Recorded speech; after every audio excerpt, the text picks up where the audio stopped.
ನಮಸ್ಕಾರ. ಇಂದಿನ ಕನ್ನಡ ಪಾಠಕ್ಕೆ ಸ್ವಾಗತ. ಇಂದು ನಾವು ಕನ್ನಡ ವ್ಯಾಕರಣದ ಛಂದಸ್ಸು ಇದರ ಬಗ್ಗೆ ತಿಳಿದುಕೊಳ್ಳೋಣ.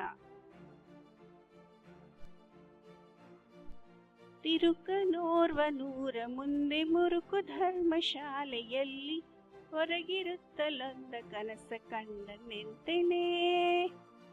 ಬಹುಶಃ ಈ ಗೀತೆ ಎಲ್ಲರಿಗೂ ಪರಿಚಿತವಾಗಿದೆ. ತಿರುಕನ ಕನಸು ಈ ಕವನ ಬಹಳ ಸರಳವಾಗಿದೆ. ಮುಪ್ಪಿನ ಷಡಕ್ಷರಿಗಳ ಅವರ ಈ ಕವನ ಬಹಳ ಸಹಜವಾಗಿ ಎಲ್ಲರ ಬಾಯಲ್ಲೂ ನಲಿದಾಡಲು ಕಾರಣ ಅದರ ಸರಳತೆ. ಇನ್ನು ಅಲ್ಲಿ ತಿರುಕನು ಕಾಣುವ ಕನಸು ಅದು ಬಿಚ್ಚಿಕೊಳ್ಳುವ ಪರಿ ಬಹಳ ಸರಳವಾಗಿದೆ. ಇನ್ನು ಮುಪ್ಪಿನ ಷಡಕ್ಷರಿಗಳು ಕೊಳ್ಳೆಗಾಲದವರೆಂದು, ನಿಜಗುಣ ಶಿವಯೋಗಿಗಳ ಸಮಕಾಲೀನರೆಂದು, ಅಲ್ಲದೆ 16ನೇ ಶತಮಾನದಲ್ಲಿ ಇದ್ದಿರಬಹುದೆಂದು ಇತಿಹಾಸ ಹೇಳುತ್ತದೆ. ನಮ್ಮ ಶಾಲಾ ದಿನಗಳಲ್ಲಿ ಕಲಿತ ಆ ಎಷ್ಟೋ ಪದ್ಯಗಳು ಇಂದಿಗೂ ನಮ್ಮ ಮನಸ್ಸಿನಲ್ಲಿ ಬಚ್ಚಿಟ್ಟುಕೊಂಡು ಯಾವಾಗಲಾದರೊಮ್ಮೆ ಗುನುಗುಣಿಸುತ್ತವೆ. ಇದಕ್ಕೆ ಕಾರಣ ಅವೆಲ್ಲ ಛಂದೋಬದ್ಧವಾಗಿರುವುದು. ಅವುಗಳಲ್ಲಿನ ಆ ಒಂದು ಲಯ ಸುಲಭವಾಗಿ ಕಂಠಪಾಠವಾಗುವುದಕ್ಕೆ ಅನುಮಾಡಿಕೊಡುವ ಆ ಪದಗಳು, ಸರಳ ಉಚ್ಚಾರ, ಹೀಗೆ ಹಲವಾರು ರೀತಿಯಲ್ಲಿ ಯಾವಾಗಲೂ ನೆನಪಿನಲ್ಲುಳಿಯುವುದಕ್ಕೆ ಕಾರಣವಾಗುತ್ತವೆ. ಇನ್ನು ಕನ್ನಡದ ಆದಿಗ್ರಂಥವಾದ ಕವಿರಾಜ ಮಾರ್ಗದ ಒಂದು ಸಾಲು ಹೀಗಿದೆ: ನುಡಿಯಂ ಚಂದದೊಳೊಂದಿರೆ ತೊಡರರ್ಚೆಲ್ ಅರಿವಾತಂ ಆತನಿಂದ ಜಾಣಂ. ಇತರರ ಮನಸ್ಸಿಗೆ ತಾಗುವಂತೆ ತನ್ನ ಅಭಿಪ್ರಾಯವನ್ನು ತಿಳಿಸಬಲ್ಲವನು ಮಾತುಗಾರ. ಇದನ್ನೇ ತನ್ನದೇ ಆದ ಶೈಲಿಯಲ್ಲಿ ಕೆಲವು ಮಾತುಗಳಲ್ಲಿ ತಿಳಿಸಬಲ್ಲವನು ಕವಿ. ಹಾಗಾಗಿ ಕವಿತೆ ಬರೆಯಬಲ್ಲವನು ಮಾತುಗಾರನಿಗಿಂತಲೂ ಚತುರ. ಇನ್ನು ಆ ಕವಿತೆಯನ್ನು ಛಂದಸ್ಸಿನ ಚೌಕಟ್ಟಿನಲ್ಲಿ ಬರೆಯಬಲ್ಲವನು ಅವನಿಗಿಂತಲೂ ಜಾಣ. ನಮ್ಮ ಕನ್ನಡ ಭಾಷೆಯ ಪದ್ಯ ಸಾಹಿತ್ಯದಲ್ಲಿ ಬಹಳ ಹಿಂದಿನಿಂದಲೂ ತ್ರಿಪದಿಗಳು, ಚೌಪದಿಗಳು, ಷಟ್ಪದಿಗಳು, ವಚನ ಸಾಹಿತ್ಯ, ಗಮಕಗಳು, ಪದ್ಯ ಸಾಹಿತ್ಯ, ಹೀಗೆ ಎಲ್ಲಾ ತರಹದ ಸಾವಿರಾರು ಗ್ರಂಥಗಳಿವೆ. ಹಿಂದಿನ ಕವಿಗಳು ಲಲಿತ ಹಾಗೂ ಮಧುರವಾದ ಪದ ಬಳಸಿ ಕನ್ನಡ ಸಾಹಿತ್ಯ ಸೃಷ್ಟಿ ಮಾಡಿದ್ದಾರೆ. ಇಷ್ಟೊಂದು ಸಂಪದ್ಭರಿತವಾಗಿರುವ ಈ ಸಿರಿ ಸುಮ್ಮನೆ ಸೃಷ್ಟಿಯಾಗಿಲ್ಲ. ಅದಕ್ಕೆಂದೇ ತಮ್ಮದೇ ಆದ ನಿಯಮಾವಳಿಗಳನ್ನು ರಚಿಸಿ ರೂಢಿಸಿಕೊಂಡು ಬಂದಿದ್ದಾರೆ. ಪದ್ಯಗಳನ್ನು ಹೇಗೆ ರಚಿಸಬೇಕು, ಅಲ್ಲಿ ಯಾವ ರೀತಿಯ ಪದಗಳಿರಬೇಕು, ಪ್ರತಿ ಅಕ್ಷರ ಹೇಳಲು ಬೇಕಾಗುವ ಸಮಯ, ಈ ಎಲ್ಲದರ ಬಗ್ಗೆ ಹಲವು ನಿಯಮಗಳನ್ನು ಅವರು ಬರೆದಿದ್ದಾರೆ. ಈ ಎಲ್ಲ ನಿಯಮಗಳ ಅಥವಾ ರೀತಿಯ ರೂಪಕ್ಕೆ ಸೂತ್ರಗಳ ರೂಪ ಕೊಟ್ಟಿದ್ದಾರೆ. ಕಾವ್ಯ ರಚನೆಯ ಸೊಬಗನ್ನು ಸೂತ್ರ ರೂಪದಲ್ಲಿ ನಮಗೆ ಅರ್ಥೈಸುವುದೇ. ಇನ್ನು ಛಂದಸ್ಸಿನ ಬಗ್ಗೆ ನಮಗೆ ಯಾವುದೇ ಹೆದರಿಕೆ ಬೇಡ. ಛಂದಸ್ಸು ಇರುವುದು ಕವಿತೆಯ ನಿಯಮ ಕಟ್ಟುಪಾಡಿನ ಸೂತ್ರವಷ್ಟೇ ಹೇಳಲು ಅಲ್ಲ, ಅದು ಕವಿತೆಯ ಅಂದ ಹೆಚ್ಚಿಸುವುದು ಮತ್ತು ಅದರಿಂದಾಗಿ ಓದುಗನಿಗೆ ಹಿತಾನುಭವ ಆಗುವುದು ಅಷ್ಟೇ ಅಲ್ಲದೆ ಅದರಲ್ಲಿ ಕವಿಯ ಪ್ರತಿಭೆಯನ್ನು, ಕವಿತೆಯ ಹಂದರವನ್ನು ಬೆಳೆಸಲು ಸಹಾಯ ಮಾಡುವುದೇ ಈ ಛಂದಸ್ಸಿನ ಅಂಗಳ. ವ್ಯಾಕರಣ ಶಾಸ್ತ್ರವು ಗದ್ಯ ಪದ್ಯಗಳೆರಡಕ್ಕೂ ಸಂಬಂಧಿಸಿದ ಶಾಸ್ತ್ರವಾದರೆ ಛಂದಸ್ಸು ಕೇವಲ ಪದ್ಯಗಳಿಗೆ ಮಾತ್ರ ಸಂಬಂಧಿಸಿದ ಶಾಸ್ತ್ರವಾಗಿದೆ. ನಾವು ಓದುವ ಪದ್ಯಗಳು ನಾನಾ ತರವಾಗಿವೆ. ಕೆಲವು 4 ಸಾಲಿನವು, ಕೆಲವು 6 ಸಾಲಿನವು, ಕೆಲವು 3 ಸಾಲಿನವು, ಕೆಲವು ಸಾಲುಗಳು ಉದ್ದ, ಕೆಲವು ಸಾಲುಗಳು ಚಿಕ್ಕವು, ಹೀಗೆ ನಾನಾ ರೀತಿಯಲ್ಲಿ ಪದ್ಯಗಳು ಕಂಡುಬರುತ್ತವೆ. ಅವುಗಳೆಲ್ಲವುಗಳ ಸ್ವರೂಪವನ್ನು ತಿಳಿಯದಿದ್ದರೂ ಮುಖ್ಯವಾದ ಕೆಲವು ಪದ್ಯಗಳ ರೀತಿನೀತಿಗಳನ್ನು ತಿಳಿಯಲೇಬೇಕು. ಇನ್ನು ಛಂದಸ್ಸು ಎನ್ನುವುದೊಂದು ಯೋಗ. ಮಾತ್ರಾಗಣಗಳ ಲೆಕ್ಕದಲ್ಲಿ ಕವಿತೆಯು ರಚನೆಯಾಗಿ ಅದೇ ಲಯದಲ್ಲಿ ಓದಿದಾಗ ಉಸಿರಿಗೊಂದು ಗತಿ ಬರುತ್ತದೆ. ಭಾವವೂ ಕೂಡ ಆ ಲಯದೊಂದಿಗೆ ಕೂಡಿ ಅದೊಂದು ಆಹ್ಲಾದಕರ ಅನುಭವ ನೀಡುತ್ತದೆ. ಹಾಗಾಗಿ ಛಂದಸ್ಸಿನ ಕಲಿಕೆ ಅವಶ್ಯಕ.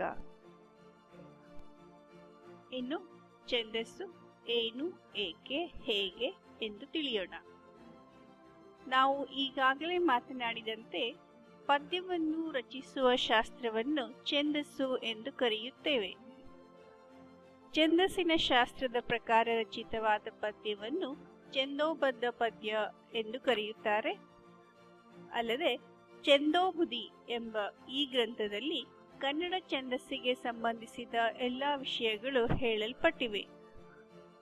ಈ ಗ್ರಂಥವನ್ನು ಕ್ರಿಸ್ತಶಕ 990 ಸುಮಾರಿನಲ್ಲಿ 1ನೇ ನಾಗವರ್ಮ ಎಂಬುವನು ಬರೆದನು.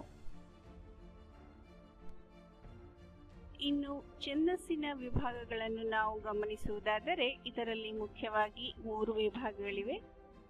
1 ಪ್ರಾಸ, 2 ಯತಿ, 3 ಗಣ. ಪ್ರಾಸ ಕಾವ್ಯ, ಕವಿತೆ, ಕವನ ಇವು ಯಾವುದೇ ಭಾಷೆಯಲ್ಲಿ ಕಂಡುಬರುವ ಬಹುಜನಪ್ರಿಯ ಸಾಹಿತ್ಯ ಪ್ರಾಕಾರಗಳು. ಇವಕ್ಕೆಲ್ಲ ಪ್ರಾಮುಖ್ಯತೆ ಇರುವುದು ಆ ಪ್ರಾಕಾರದಲ್ಲಿ ಎದ್ದು ಕಾಣುವ ಮೋಹಕತೆ, ಲಾಲಿತ್ಯ ಹಾಗೂ ಅವುಗಳ ಲಯಗಾರಿಕೆ. ಪ್ರಾಸಬದ್ಧವಾದ ಕವಿತೆಗಳು ಅವುಗಳ ನಿರೂಪಣಾ ವಿಧಾನದಿಂದ ಕೇಳುಗರ ಹಾಗೂ ಓದುಗರ ಮನಸ್ಸನ್ನು ಬಹುಬೇಗನೆ ಹಿಡಿದಿಟ್ಟುಕೊಳ್ಳುತ್ತವೆ. ಇನ್ನು ಪ್ರಾಸವನ್ನು ಸುಲಭವಾಗಿ ಹೇಳುವುದಾದರೆ ಒಂದು ಪದ್ಯದಲ್ಲಿ 1 ಅಥವಾ ಹೆಚ್ಚು ವರ್ಣಗಳು ನಿಯಮಬದ್ಧವಾಗಿ ಪುನರಾವರ್ತನೆಗೊಳ್ಳುವುದೇ ಪ್ರಾಸ ಎನ್ನುತ್ತೇವೆ. ಗಮನಿಸಿ, ಒಂದು ನಿರ್ದಿಷ್ಟ ವ್ಯಂಜನವು ಪದ್ಯದ ಪ್ರತಿ ಸಾಲಿನ ಆದಿ, ಮಧ್ಯ ಅಥವಾ ಅಂತದಲ್ಲಿ ನಿಯತವಾಗಿ ಬರುವುದೇ ಪ್ರಾಸ. ಇನ್ನು ಸರ್ವಜ್ಞ ಒಂದೆಡೆ ತನ್ನ ವಚನದಲ್ಲಿ ಹೇಳುತ್ತಾನೆ, ಪ್ರಾಸವಿಲ್ಲದ ಪದವ ತಾಸು ಹಾಡಿದರೇನು, ಸಾಸಿವೆ ಎಣ್ಣೆ ಹದ ಮಾಡಿ ಕಣ್ಣಿಂಗೆ ಸೂಸುಕೊಂಡಂತೆ ಸರ್ವಜ್ಞ ಎಂದು. ಹಾಗಾಗಿ ಪ್ರಾಸ ತನ್ನದೇ ಆದ ಪ್ರಾಮುಖ್ಯತೆಯನ್ನು ಪ್ರತಿಯೊಂದು ಕವಿತೆ, ಕವನದಲ್ಲಿ ಪಡೆದುಕೊಳ್ಳುತ್ತದೆ. ಇನ್ನು ಪ್ರಾಸದಲ್ಲಿ ನಾವು 3 ತರಹದ ಪ್ರಾಸಗಳನ್ನು ಗಮನಿಸುತ್ತೇವೆ: ಆದಿಪ್ರಾಸ, ಮಧ್ಯಪ್ರಾಸ ಹಾಗೂ ಅಂತ್ಯಪ್ರಾಸ. ಕಾವ್ಯದ ಪ್ರತಿ ಸಾಲಿನ 1 ಮತ್ತು 2ನೇ ಸ್ವರಗಳ ನಡುವೆ ಬರುವುದೇ ಆದಿಪ್ರಾಸ. ಪ್ರತಿ ಸಾಲಿನ ಮಧ್ಯದಲ್ಲಿ ಬರುವ ಪ್ರಾಸ ಮಧ್ಯಪ್ರಾಸ. ಇದು ಸಾಮಾನ್ಯವಾಗಿ ಮೊದಲ ಸಾಲಿನಲ್ಲಿ, ಅದರಲ್ಲೂ ವಿಶೇಷವಾಗಿ ತ್ರಿಪದಿಗಳಲ್ಲಿ ಕಂಡುಬರುತ್ತದೆ. ಇನ್ನು ಅಂತ್ಯಪ್ರಾಸ. ಪ್ರತಿ ಸಾಲಿನ ಅಂತ್ಯದಲ್ಲಿ ಬರುವ ಪ್ರಾಸವೇ ಅಂತ್ಯಪ್ರಾಸ.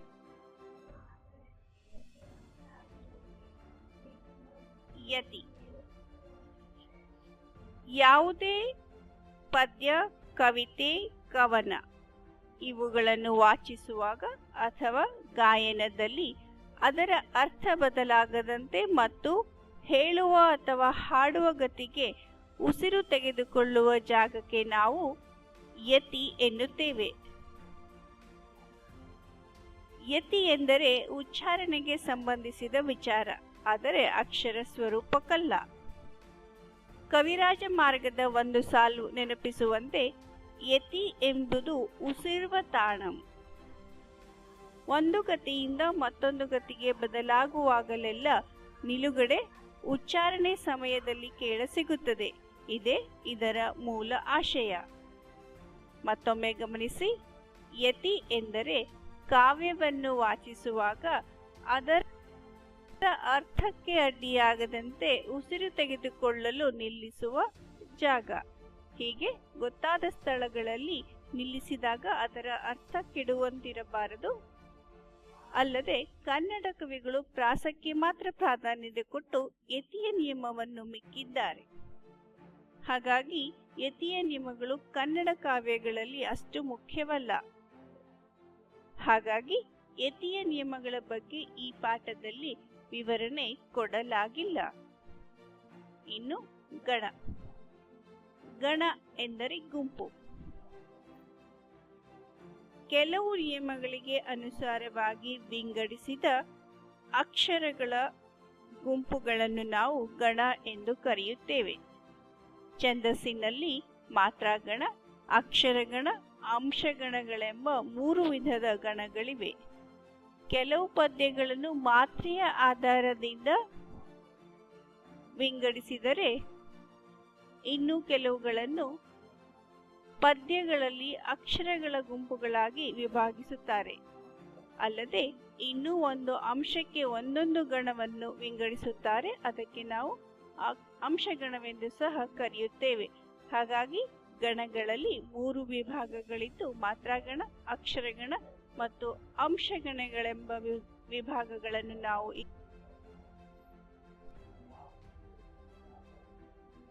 ಮಾತ್ರೆ. ಬಹುಶಃ ನಿಮಗೆ ಈ ಮಾತ್ರೆಯನ್ನು ತೆಗೆದುಕೊಂಡರೆ ಛಂದಸ್ಸಿನಲ್ಲಿ ಬರಬಹುದಾದ ಯಾವುದೇ ಬಾಧೆಯನ್ನು ತಡೆಯಬಹುದು.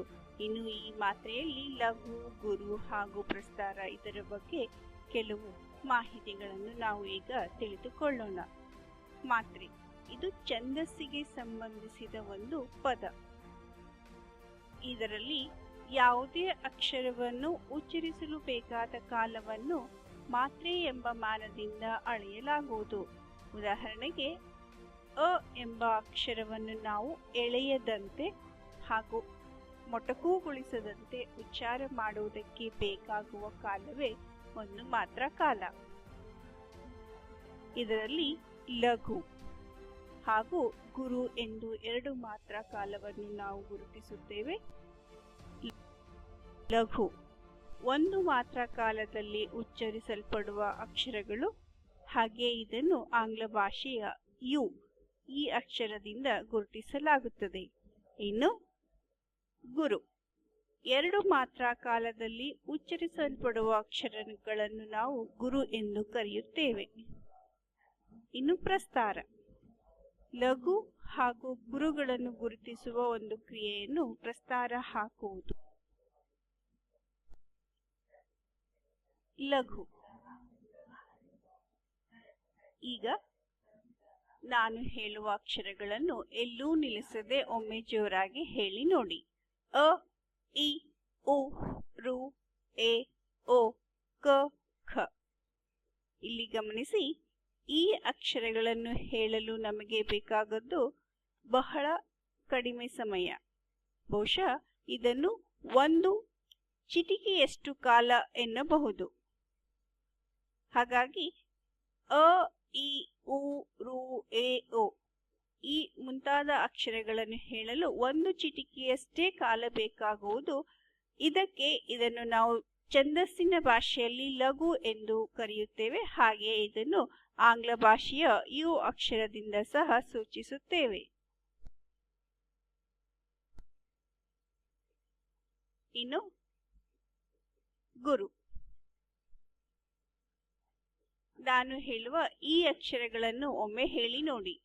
ಆ, ಇ, ಉ, ರು, ಎ, ಐ. ಈ ಅಕ್ಷರಗಳನ್ನು ಹೇಳಲು ನಿಮಗೆ ಬಹುಶಃ 2ರಷ್ಟು ಕಾಲ ಬೇಕಾಗುವುದು. ಅಂದರೆ 2 ಚಿಟಿಕೆಯಷ್ಟು ಕಾಲ ಎನ್ನಬಹುದು. ಇದಕ್ಕೆ 2 ಮಾತ್ರ ಕಾಲ ಎಂದು ನಾವು ಗುರುತಿಸುತ್ತೇವೆ. ಹಾಗೆ ಇದನ್ನು ಛಂದಸ್ಸಿನ ಭಾಷೆಯಲ್ಲಿ ಗುರು ಎಂದು ಕರೆಯುತ್ತೇವೆ.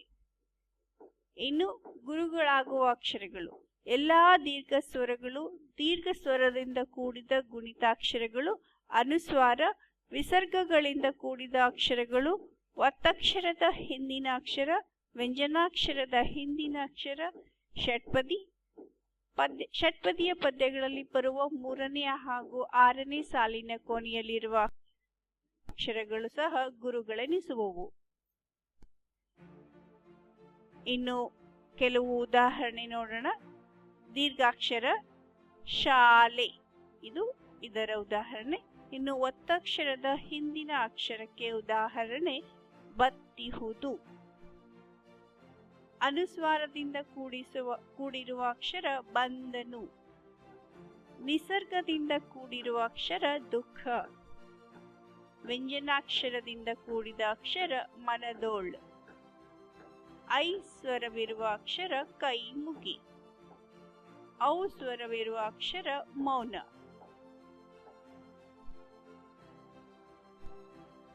ಇಲ್ಲಿಯವರೆಗೂ ವ್ಯಾಕರಣ ಲೋಕದ ಛಂದಸ್ಸು ಇದರ ಬಗ್ಗೆ ಸಂಕ್ಷಿಪ್ತವಾಗಿ ಪರಿಚಯ ಮಾಡಿಕೊಂಡಿರಿ. ಇನ್ನು ವಿವರವಾಗಿ ಮತ್ತೆ ಭೇಟಿಯಾಗೋಣ.